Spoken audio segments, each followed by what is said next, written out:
नमस्कार আমি প্রিয়া আমার সাধারণ দৃষ্টিকোণ চ্যানেলে আপনাদের সকলকে স্বাগত। আশা করি আপনারা খুব ভালো আছেন। তো আজকে রাত্রির ডিনারের জন্য আজকে আমি বানাবো ডাই চিলি চিকেন। তো ডাই চিলি চিকেনটা কীভাবে বানাচ্ছি সেটা আপনাদের সাথে শেয়ার করি। প্রথমে আমি বোনলেস নিইনি, বোনযুক্তই চিকেন নিয়েছি, ওই 750 মতো নিয়েছি। তো সেইগুলোকে ভালোভাবে ধুয়ে নিয়েছি, নিয়ে একটা বাটির মধ্যে রেখেছি। এবার এই চিকেনের মধ্যে আমি দেব বেশ কিছুটা ভিনিগার,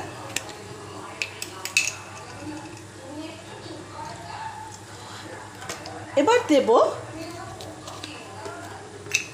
সোয়া সস, এবার দিয়ে দেব এর মধ্যে একটুখানি নুন,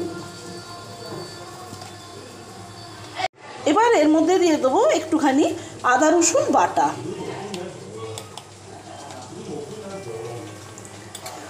আদা রসুন বাটাটা দিয়ে ভালোভাবে আমি মাখিয়ে নেব ওর সাথে। এবার এর মধ্যে দিয়ে দেবো বেশ কিছুটা পরিমাণ কর্নফ্লাওয়ার,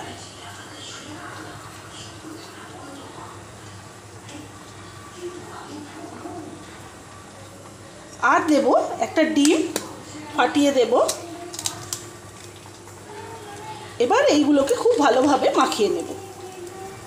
এই যে আমার পুরোটা মাখানো হয়ে গেছে, এবার আমি এর মধ্যে অল্প একটু গোলমরিচ গুঁড়ো ব্যবহার করব।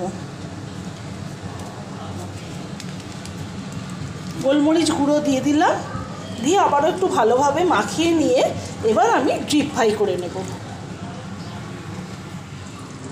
এই যে ডিপ ফ্রাই করার জন্য তেল গরম হয়ে গেছে, আমি এইবার মাংসগুলো আস্তে আস্তে দিয়ে দেব।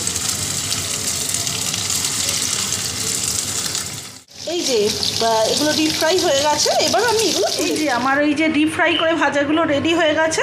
এবার আমি গ্রেভিটা বানানোর জন্য আমি ওই তেলের মধ্যে পেঁয়াজের টুকরোগুলো দিয়ে দেবো,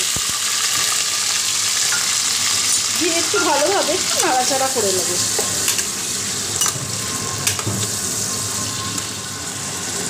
পেঁয়াজটা ভাজা ভাজা হচ্ছে, এখন আমি এর মধ্যে দিয়ে দেবো ক্যাপসিকাম, এই চৌকো করে যে কাটা আছে এগুলো দিয়ে দেব,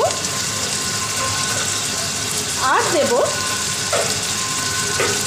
কাঁচা লঙ্কা, চিরা কাঁচা লঙ্কা বেশ কিছুটা। পেঁয়াজ ক্যাপসিকাম আর কাঁচা লঙ্কাটা ভাজা ভাজা হয়ে গেছে, এবার আমি এর মধ্যে দেব আদা রসুন বাটা আর টমেটো কুচি।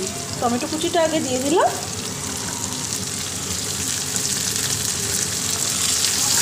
দিয়ে এবার দেব আদা রসুন বাটা,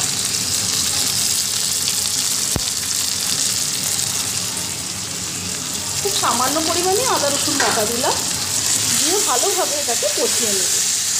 মশলাটা প্রায় কষানো হয়ে গেছে, এবার আমি এর মধ্যে green chilli sauce, soya sauce আর টমেটো সস সব মিলিয়ে একটা বানিয়ে রেখেছি, ওইটা আমি অ্যাড করব।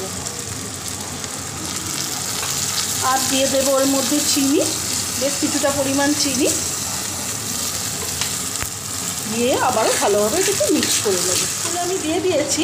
এবার এর মধ্যে দেব অল্প করে নুন দেবো, কেন ওইটার ব্যাটারটা যেটা গুলেছিলাম ওটাও নুন দিয়ে গুলেছিলাম, আর সসেতেও নুন থাকে, তাই আমি অল্প পরিমাণ দিই। এবার আমি এর মধ্যে এই যে ভেজে রাখা মাংসের টুকরোগুলো অ্যাড করে দেবো,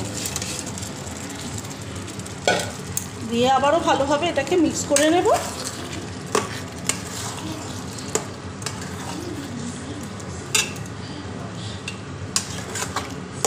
আমার ডাই চিলি চিকেন রেডি হয়ে গেছে, এবার আমি এগুলো ধনেপাতা কুচি ছড়িয়ে পরিবেশন করে দেব।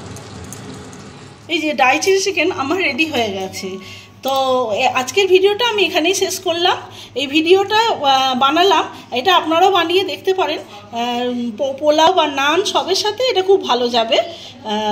ভিডিওটা যদি ভালো লাগে তাহলে একটা লাইক করবেন, কমেন্টে জানাবেন কেমন হয়েছে, আর চ্যানেলটাকে সাবস্ক্রাইব করে চ্যানেলের পাশে থাকবেন। নমস্কার।